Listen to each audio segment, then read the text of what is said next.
Hello student. तो timing setup के analysis video में आपका बहुत बहुत स्वागत है। आज हम इंडेक्स की एनालिसिस करेंगे निफ्टी और बैंक निफ्टी की, और ये जानेंगे कि आने वाले हफ्ते में या फिर इस मंथ में क्या हो सकता है। मंथ एंडिंग एक्सपायरी भी है, तो क्या क्या हो सकता है।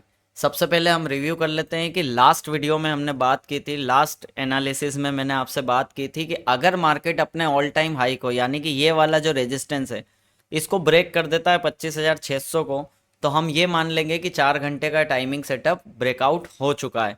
लेकिन साथ ही में हमें एक डाउट भी था कि डेली पे जो ये 200 ईएमए को मिस करके गया है, कहीं मार्केट इससे टेस्ट करने ना आए। अब ये जो 200 का क्या क्या थ्योरी है, ये मैं आपको समझाता हूँ टाइमिंग सेटअप में। यानी कि इन चारों मूविंग एवरेज पे हम काम करते हैं। यही चारों मूविंग एवरेज आपको टाइम के साथ ये बताती है कि ये स्टॉक कहाँ तक करेक्शन करेगा और कितने टाइम तक करेक्शन करेगा। ये हम जानने की कोशिश कर रहे हैं। तो मार्केट में देखो, आप ये बिना डेली की 200 टेस्ट करके गए। मैं आपके सामने एक बिटकॉइन का केस रखता हूँ। बिटकॉइन में आप देखेंगे बहुत अच्छी रैली चल रही थी।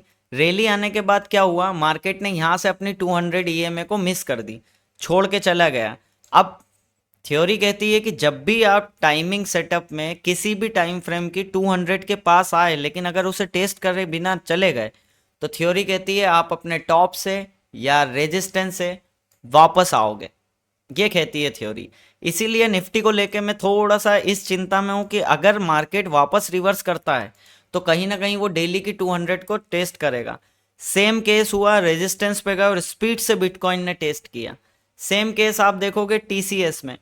टीसीएस ने 2022 में 200 के पास तो आया था, लेकिन इसे छू के नहीं गया, टेस्ट करके नहीं गया। धीरे धीरे ऊपर की तरफ गया, हमें लगा ये ओरिजिनल ट्रेंड है, लेकिन क्या हुआ, वापस मार्केट नीचे आया। सेम केस हो रहा है डीएलएफ के साथ। डीएलएफ का जब वीकली चार्ट देखेंगे तो 2025 अप्रैल में ये 200 ईएमए को बिना टेस्ट करे ऊपर गया। अब आपको ऐसे ही लगेगा, इतनी बड़ी बड़ी कैंडलें बनेगी तो आपको ऐसे ही लगेगा कि ये ओरिजिनल ट्रेंड है, लेकिन वापस मार्केट नीचे आया। अब कहीं ना कहीं बिना 200 को टेस्ट करे ये जा नहीं सकता है, ऐसी प्रोबेबिलिटी है चार्ट पर। सेम केस निफ्टी में हो रहा है। निफ्टी में डेली छोड़ के गया है, तो ये हमारे मन में एक एक्सेप्शन है कि यहाँ पर मार्केट कभी भी आ सकता है, रिवर्स कर सकता है। अब इसमें हम कैसे कंफ्यूज हुए बिना कैसे काम करेंगे। तो देखो, 4 घंटे का टाइमिंग सेटअप है। जो जो टाइमिंग सेटअप सीखे हैं उन्हें पता है कि 20 ईएमए और 50 ईएमए के जैसे ही नीचे आता है चार्ट, वैसे ही अपनी करेक्शन मोड को ऑन करके और चार्ट अपने पूरे टाइमिंग सेटअप को ख़त्म कर देता है। तो मैं यहाँ आता हूँ, बात करता हूँ कि सबसे पहला लेवल आ रहा है 25,600। अब मार्केट को इसके नीचे सस्टेन नहीं करना चाहिए। अगर इसके नीचे सस्टेन करता है तो ये फेक मूव माना जाएगा टाइमिंग सेटअप के अकॉर्डिंग। इसको और अच्छे से क्लियर करने के लिए आप 1 घंटे की 200, अब 1 घंटे की 200 ब्रेक नहीं होनी चाहिए। यानी कि पूरे टाइम फ्रेम में देखो 25,200 आ रही है, डेली की 50 कितनी आ रही है, 25,200। तो इसका मतलब 1 घंटे की 200 है, वो डेली की 50 ईएमए 1 घंटे की 200 है। और शॉर्ट टर्म के लिए 1 घंटे की 50 ईएमए नहीं कटना चाहिए। अब 1 घंटे का टाइम फ्रेम टाइमिंग सेटअप में 1 महीने का बहुत अच्छा हेल्थी ट्रेंड रहता है, मतलब एक स्ट्रॉन्ग ट्रेंड रहता है। तो अगर ये 50 ईएमए को, मतलब 25,600 यहीं आ रही है। अब आप ईएमए का खेल देखिए कि 25,600 जो 1 घंटे की 50 है, वही डेली की 20 है, वही डेली की 10 है। ये देखो, वही डेली की 10 ईएम है। तो 10 ईएम क्या कहती है, जब आपने बेसिक टेक्निकल किया होगा तो आपको पता होगा कि सबसे छोटा मूविंग एवरेज 10, 20, 50 ऐसे स्टार्ट होता है। तो 10 टूटते ही जो 8-10 दिन का स्ट्रॉन्ग ट्रेंड है उसकी करेक्शन स्टार्ट हो जाएगी। तो 25,600 तक करेक्शन हम मान रहे हैं कि यहाँ तक आ सकती है। अब इसी समय आप देखोगे तो 15 मिनट की जो 200 आ रही है वो 25,630 और 40 के आसपास ही आ रही है। तो क्या समझ आया हमें, हमें ये समझ आया पूरे टाइम फ्रेम को देख के कि मार्केट सिर्फ 15 मिनट की 200 तक की करेक्शन कर सकता है। और अगर 15 मिनट की 200 की करेक्शन करता है तो टाइम कितना लगेगा। तो टाइमिंग सेटअप के अकॉर्डिंग इसे 2 हफ्ते लगेंगे। एक हफ्ता तो नीचे होते हुए गिर ही चुका है, मतलब ये वाला 2-3 दिन हो चुके हैं। अब 200 पे ये आके कभी टेस्ट करेगा, टेस्ट करने के बाद ऊपर नीचे करके इनके मीन को कॉन्ट्रैक्ट करता है, तो हम मान लेंगे कि 15 मिनट का टाइमिंग सेटअप तैयार हो चुका है। अब 15 मिनट का टाइमिंग सेटअप डिसाइड करेगा कि इस चार्ट को वापस अपना ट्रेंड कंटिन्यू करना है या फिर नीचे की तरफ जाना है। अगर ये नीचे की तरफ जाता है तो टाइम और करेक्शन और बढ़ेगी। लेकिन अगर ये यहीं से ऊपर की तरफ जाता है तो हमें फिर से अपनी थ्योरी पे काम करना है, जो कि थे 4 घंटे की 20 EMA 25,600। तो आप इतना समझना, 25,600 का लेवल बहुत इंपॉर्टेंट है, यही डिसाइड करेगा आप। उसी समय 15 मिनट की जो करेक्शन होगी उसमें एक कैंडल और आएगी, मतलब 2 हफ्तों के लिए 2 कैंडल। तो यहाँ पे वीकली कैंडल को भी नोटिस करना होगा। तो एक बार और समझा देता हूँ आपको। 4 घंटे का अगर हम ट्रेंड मान रहे हैं तो 20 EMA और 50 EMA के नीचे नहीं आना चाहिए। अगर ये डेली की 200 को मिस करके गया है तो स्पीड से इनको काटेगा। और 1 घंटे का टाइम फ्रेम सबसे इंपॉर्टेंट होता है पूरे चार्ट पर। तो 1 घंटे की 20-50 EMA अगर आप कट जाती है, देखो अभी ट्रेंड स्टार्ट हुआ है, मैं साइकोलॉजिकल समझाता हूँ। अभी आपने ट्रेंड स्टार्ट किया है तो 20-50 तो नीचे नहीं कटनी चाहिए, राइट। 20-50 इतनी जल्दी कैसे कटेगी? तो अगर ये 20-50 इतनी स्पीड से काट देता है या फिर धीरे धीरे भी काट रहा है, देखो ये करेक्शन की स्टाइल क्या थी, मार्केट धीरे धीरे धीरे धीरे नीचे आया। सबके मन में था, इतने दिन से चल क्या रहा था, buy on dip buy on dip buy on dip. इस बार इन 2 दिनों में क्या हुआ, जितने भी डीप लगे उन पे बाय नहीं बना है, धीरे धीरे मार्केट ने अपनी करेक्शन स्टार्ट कर दी है। इस करेक्शन को बड़ी बताने के लिए मार्केट पहले गैप अप खुला। गैप अप खुलने के बाद अब ट्रेडर को तो यही लग रहा है ना कि 26,000 से करेक्शन हो रही है।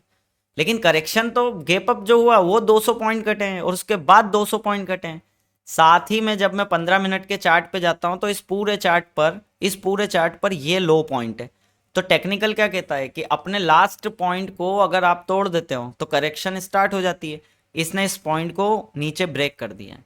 तो अब हमारे सामने एक चीज है कि यहां से जो ट्रेंड निकला है, ये जो 25,000 से ट्रेंड निकला है, इस ट्रेंड की 38 कहाँ आ रही है, 25,700। तो मोटा मोटा क्या एरिया बन रहा है, मोटा मोटा एरिया बन रहा है 25,600 का। इस लेवल पे आके करना क्या है, इस लेवल पे आके आपको कैंडल स्टिक का वेट करना है कि यहाँ पे आके क्या मार्केट बुलिश टोन में आ रहा है या फिर मार्केट यहाँ से अपनी करेक्शन साइज को बढ़ा रहा है। डिसाइड ऐसे नहीं किया जाता है कि सर लेवल बता दो वहां से खरीदना बेचना है, ऐसा नहीं होता। मैं यहाँ पे कोई भी बाय सेल की रिकमेंड नहीं कर रहा हूँ, मैं सिर्फ एक एनालिसिस बता रहा हूँ कि जब आपकी एनालिसिस आपको लेवल निकाल के देती है तो उस लेवल पे जाके हमें प्राइस एक्शन को नोट करना होता है, उस प्राइस एक्शन को नोट करके डिसाइड करना होता है। यहाँ कोई मंत्र नहीं फूके जा रहे हैं कि आप आए 25,600 पे और आपने बाय किया, व्यू आपका लॉन्ग है 4 घंटे का लेकिन 40 पॉइंट ही आपने बुक किए हैं। सबसे पहले ट्रेडर को ये सोचना होगा कि आप काम कैसा करते हो। अब मैं आपको एनालिसिस बता रहा हूँ, मैं आपको 40-50 पॉइंट अर्निंग करने के सोर्स नहीं बता रहा हूँ, ना ही मेरी यहाँ पे कोई रिकमेंडेशन है। ये एक चार्ट पर ब्रॉडर व्यू है कि चार्ट जिस जिस तरीके से चलेगा। अभी देखो 4 घंटे का जब मैंने यहाँ से आपको बताया था वहां से भी 1,000 पॉइंट की रैली आई है, लगभग 700-800 पॉइंट की। तो हम एक बार हमारा व्यू क्लियर है, अब यहाँ पे 15 मिनट पे एक बार जब व्यू क्लियर हो जाएगा कि यहीं टाइमिंग सेटअप बन रहा है और फिर निकल रहा है, फिर आने वाली रैली हमारी ही है। और अगर नीचे जाता है तो करेक्शन भी हमारी है। तो कहने का मतलब क्या है कि ये जो ट्रेडर सोचते हैं ना कि हमें लेवल बता दो, अरे लेवल तो हर जगह चल रहे हैं। अगर आप निफ्टी में आके हर रोज भी 40 पॉइंट अर्न करोगे तो इतना तो निफ्टी चलता है कि 30-40 पॉइंट आपको मिल जाए। लेकिन यहाँ बात इंट्राडे की नहीं हो रही है, यहाँ बात हो रही है एक व्यू की, यहाँ बात हो रही है एक एनालिसिस की कि मार्केट आने वाले टाइम में कैसे कैसे रिएक्ट करेगा। तो सबसे मेन इंपॉर्टेंट है 15 मिनट की 200। अब यहाँ पे आके डिसाइड होगा कि क्या करना चाहता है। 5 मिनट की जो 200 है उसके तो नीचे आ गया है, उसे रिजेक्शन बना दिया है मार्केट ने। अब 15 मिनट में इसे जाना ही जाना है, तो यहीं पे काम करवाएगा। लगभग 8 से 10 दिन लगते हैं, तो आप अगले हफ्ते भी यहीं काम करते नजर आओगे। मैं आपके लिए एक रेंज तैयार कर देता हूँ कि यहाँ से ये जो मूविंग एवरेज है, यहाँ से 25,900 और 25,600, इसके बीच में हम अगले हफ्ते काम करते नजर आएंगे और यहीं पे काम करते नजर आएंगे, क्योंकि कॉन्ट्रैक्शन होगी, कॉन्ट्रैक्शन ईएमए की होगी। मैं यहाँ से एक बार आपको प्राइस छुपा के दिखाता हूँ। ईएमए की कॉन्ट्रैक्शन होगी, ईएमए की, जैसे ये पहले हुई ईएमए की कॉन्ट्रैक्शन यहाँ से लगभग कितने दिन लगे, देखो 7 अक्टूबर से लगभग 14 अक्टूबर, एक हफ्ते का टाइम लगा।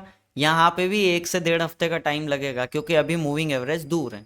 तो क्या समझ आया आपको कि 25,900 और 600 के बीच में आपको काम करना है। 15 मिनट की 200 पे अगर कोई अच्छी ग्रीन कैंडल बनती है और ये चारों मूविंग एवरेज कॉन्ट्रैक्ट होकर ऊपर निकलता है, तो कहीं ना कहीं बुलिश मूवमेंट क्रिएट होगा।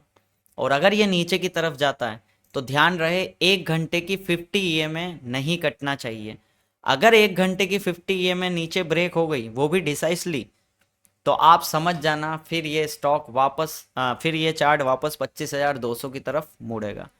तो ये ईएमए का खेल है, ये ईएमए का खेल है। वीकली चार्ट पर हम देखेंगे तो बहुत अच्छा शूटिंग स्टार बना है, लेकिन उसके पहले 3 बुलिश कैंडल भी तो रखी हुई है।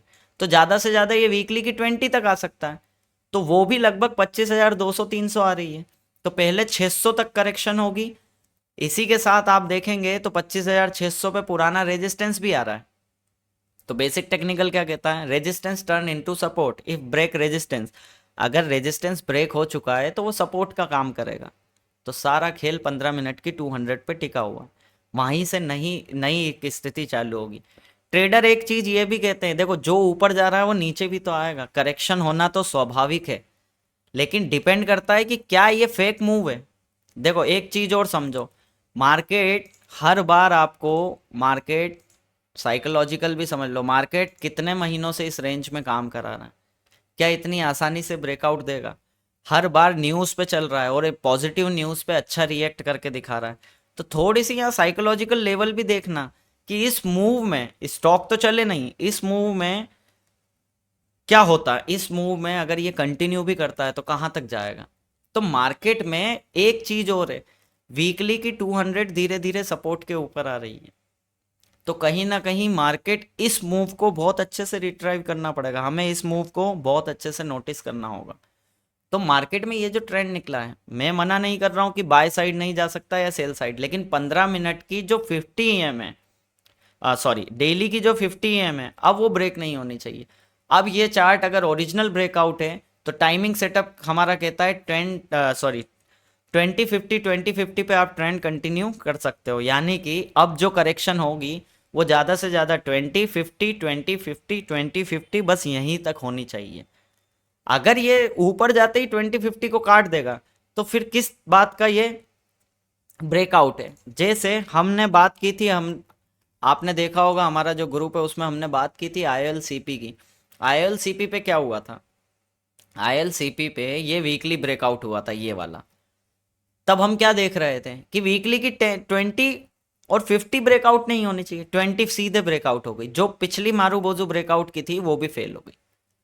तो इसका मतलब क्या है, इस चार्ट में अभी टाइम और बचा हुआ है, इस चार्ट में अगर टाइम बचा है तो हम फिर से यहाँ से एक बार एग्जिट लेते हैं और फिर से हम एक बार ये देखेंगे कि मार्केट में करेक्शन कहाँ तक होती है। तो मेरी तरफ से कोई बाय सेल रिकमेंड नहीं है, लेकिन चार्ट पर इन ईएमए के थ्रू हम ये देखते हैं कि चार्ट पर इस तरीके का प्राइस मूवमेंट कंटिन्यू कब स्टार्ट होगा। अगर एक ओरिजिनल ट्रेंड को पहचानना इस मार्केट में सबसे टफ क्या है कि ये ट्रेंड ओरिजिनल है या नहीं।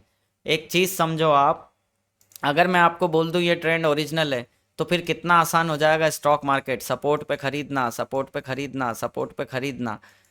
और कितने तरीके हैं सपोर्ट बनने के, ट्रेंड लाइन के थ्रू, रिट्रेसमेंट के थ्रू, पुराना रेजिस्टेंस बनता है, तो कितना आसान हो जाएगा काम। लेकिन यहाँ पे मार्केट यही करता है, मार्केट अपने पैटर्न को बार बार चेंज करता है, मार्केट अपने पैटर्न को बार बार इसीलिए चेंज करता है ताकि आप मार्केट को समझ ना पाओ। लेकिन ईएमए के थ्रू आप ये चीज़ समझ सकते हो कि ईएमए में हमें क्रिस्टल क्लियर पता है कि करेक्शन कहाँ तक होगी। जैसे अभी मैंने आपको बताया 15 मिनट तक होगी, वो 15 मिनट पे ना हुई तो ये पूरा ट्रेंड हमारी नज़र में फेल हो जाएगा।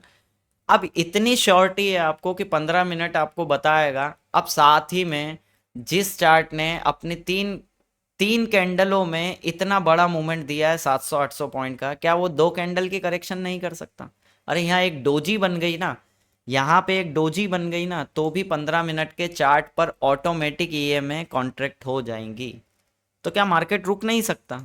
जैसे लास्ट टाइम जब मार्केट ने ये रैली दी थी गिरते हुए, एक कैंडल गिरती थी 15 मिनट की करेक्शन 2 कैंडलों में, फिर एक कैंडल गिरती थी 15 मिनट की करेक्शन 2 कैंडलों में, फिर एक कैंडल गिराती थी 2 कैंडलों में करेक्शन।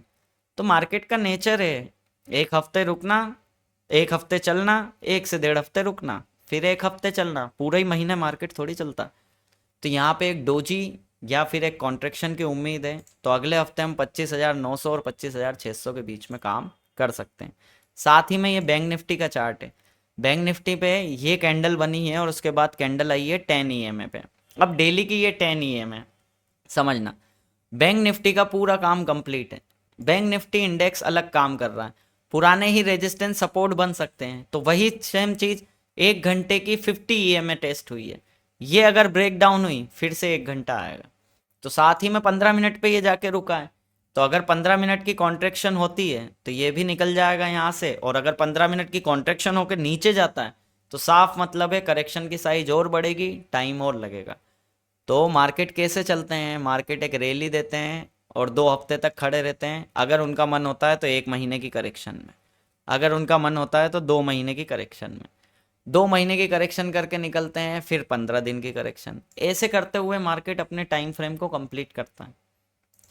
तो आई थिंक आपको ये वीडियो, जो टाइमिंग सेटअप सीखे हैं उन्हें अच्छे से समझ आएगा। जो नहीं सीखे हैं वो ईएमए को फॉलो कर सकते हैं, और ईएमए के थ्रू टाइमिंग हम निकाल सकते हैं। अगर ये चार्ट, निफ्टी का चार्ट 15 मिनट पे रुकता है तो 2 हफ्तों की करेक्शन होगी, और अगर 1 घंटे के चार्ट पर आता है, धीरे धीरे आता है, या फिर 15 मिनट पे रुकने के बाद 2 हफ्ते बाद आता है, तो क्रिस्टल क्लियर 1 महीने की करेक्शन होगी। और अगर ये चार्ट यहीं से 15 मिनट को टेस्ट करके निकल जाता है तो हम 4 घंटे की 20 EMA की करेक्शन एंड मान लेंगे, और ये मान लेंगे कि अब मार्केट 4 से 5 महीने ऊपर की तरफ काम करेगा। ये हम मानेंगे यहाँ से जब ये ट्रेंड कंफर्म होगा। एक बार टाइमिंग सेटअप से निकलने के बाद 20 और 50 EMA पे सपोर्ट लेना ही कंफर्मेशन होती है टाइमिंग सेटअप की। तो आई थिंक आपको ये वीडियो समझ आया होगा। अगर ये वीडियो में कुछ जानकारी मिलती है और आपको कुछ लर्निंग प्रोसेस मिलती है तो आप इसे like and subscribe and share कर सकते हैं। दूसरी बात, इंट्राडे स्विंग और होल्डिंग काम अलग है। मार्केट में बड़ी रिसर्च तभी करनी चाहिए जब आपको बड़ा काम करना हो, यानी कि बड़े समय तक होल्ड करना हो। जिस ट्रेडर को काम ही 30 पॉइंट का करना है, जिस ट्रेडर को आके इंट्राडे करना है, तो फिर उसके लिए ये थ्योरी काम की नहीं है। उसके लिए सिंपल सी थ्योरी है, 5 मिनट के चार्ट पर सपोर्ट और रेजिस्टेंस। क्योंकि बड़ा व्यू देखने से मतलब क्या, आज एक ट्रेडर कह रहा है कि मार्केट 26,000 तक जाएगा या 26,500 जाएगा, और काम कर रहा है इंट्राडे में 30 पॉइंट का। कॉल उठाता है वो, पुट उठाता है वो, और 30 पॉइंट बुक कर लेता है, और दिमाग में चल रहा है बड़ा व्यू। ये कोई सेंस नहीं है। आप सबसे पहले अपने आप को पहचानो कि आप इंट्राडे के प्लेयर हो या लॉन्ग टर्म रिसर्च करके काम करते हो। उस आधार पर चार्ट की रिसर्च पे आओ। वरना अगर 30-40 पॉइंट बुक करने हैं या फिर ऑप्शन ट्रेडिंग ही करनी है तो सपोर्ट और रेजिस्टेंस बेस्ट है, क्योंकि ऑप्शन 1 हफ्ते के लिए खुलते हैं और मार्केट एक दिन में रिवॉर्ड देता है और 4 दिन खड़ा रहता है। तो सबसे पहले अपने नेचर को, ट्रेडिंग नेचर को पहचानो, उस अकॉर्डिंग काम करो। तो ये वीडियो था इंडेक्स एनालिसिस का। यहाँ से 15 मिनट इंपॉर्टेंट रहेगा। 25,600 और 25,900 के बीच हम अगले हफ्ते काम कर सकते हैं। इसी दौरान 1 मिनट के चार्ट पर आके इंट्राडे आप कर सकते हो। 1 मिनट का टाइम फ्रेम इतना ज़बरदस्त होता है कि जब भी कोई नया ट्रेंड निकलता है तो 1 मिनट की 200, 200, 200, 200 सबसे शॉर्ट टर्म टाइम फ्रेम की करेक्शन होती है। अब 1 मिनट पे ट्रेंड कंप्लीट हो गया था, तो करेक्शन भी देखो 1 मिनट की 200, 1 मिनट की 200, तो करेक्शन भी उसी फेज में स्टार्ट हो रही है। अब ये नो डाउट 15 मिनट पे ये जो चार्ट आया है प्योरली प्राइस वाइज करेक्शन है, तो यहाँ टाइम कम लगेगा, ये भी याद रखना आप। क्योंकि जब प्राइस ज़्यादा गिरता है तो टाइम कम लगता है, और टाइम ज़्यादा लग रहा है तो प्राइस फिर नहीं गिरता। जैसे ये ILCP का चार्ट जो अभी मैंने आपको बताया, इस पे प्राइस वाइज करेक्शन नहीं हो रही है। ये जो ILCP का चार्ट है इसमें प्राइस वाइज करेक्शन नहीं हो रही है, प्योरली टाइम वाइज करेक्शन। इसलिए प्राइस एक बार जो गिरना था गिर गया, अब प्राइस नहीं गिर रहा। तो सेम 15 मिनट के चार्ट पर निफ्टी में आप देखना कि प्राइस ज़्यादा गिर चुका है तो टाइम कम लगेगा, और अगर ये धीरे धीरे नीचे की तरफ जाता है तो टाइम भी बढ़ रहा है, करेक्शन का साइज भी बढ़ रहा है। लेकिन ये फेक मूव है, हमें कैसे पता चलेगा? जब 1 घंटे की 50 EMA स्पीड से कट जाएगी और या फिर उसके नीचे नीचे काम करने लग जाएगा, हम समझ जाएंगे कि ये 4 घंटे का जो टाइमिंग सेटअप है ये एक्चुअल में 4 घंटे का नहीं है, ये डेली की 200 वापस छूने आया। तो इस तरीके के कुछ EMA के सेटअप्स हैं जिन्हें मैं टाइमिंग सेटअप कहता हूँ। अगर आप सीखना चाहें तो सीख सकते हैं। प्लस अगर ये वीडियो अच्छा लगा हो या फिर आपका कोई सवाल हो इंडेक्स से रिलेटेड तो आप कमेंट करके ज़रूर बताएं। Thank you.